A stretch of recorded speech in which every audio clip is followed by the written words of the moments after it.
Okay, fellas, who's got the dice? If you're looking for the oldest established permanent floating crap game in New York, then look no further than the 1955 musical Guys and Dolls, starring Marlon Brando, Gene Simmons, Frank Sinatra, and Vivian Blaine. With all the big gamblers in town, Nathan Detroit, as played by Frank Sinatra, is looking for a location to hold his floating crap game. So called since he has to change locations every time to prevent the police finding it. However, Lieutenant Brannigan, as played by Robert Keith, is really putting on the heat, and the only place Nathan can find will cost him $1,000, money he doesn't have at the moment. So he makes a bet with Sky Masterson, Marlon Brando, that he can't get Sergeant Sarah Brown, Gene Simmons, of the Save a Soul mission to go with him to Havana. Sky tries and fails repeatedly, but he is able to convince her when he gives her his marker, promising to provide the otherwise failing mission with at least a dozen sinners for their big prayer meeting. However, on this trip, he finds himself really falling for her, which becomes a problem when they return and find that the gamblers use the mission for their crap game. Now, most of the behind-the-scenes stuff about this movie seems to center on the feud between Marlon Brando and Frank Sinatra. From what I've read, Frank was cast as Nathan Detroit and then found out that the role of Sky Masterson will be bigger and more romantic.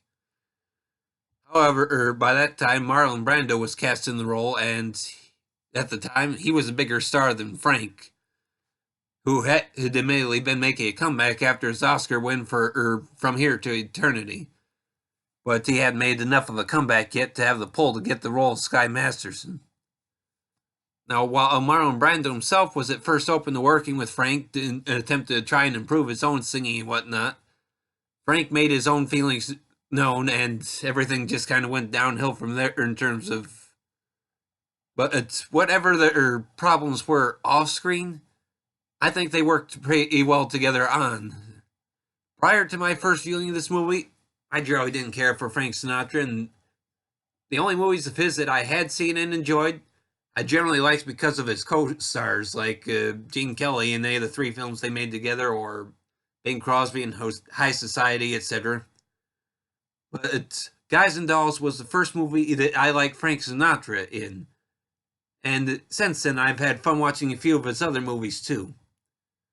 But as I say, this is a wonderful movie. Now, from the start, you can see that everything will be happening in a highly stylized New York City. And quite frankly, the opening is itself quite a lot of fun to watch. But I would say that probably one of my favorite moments from this movie is the whole scene with all the gamblers in the sewer.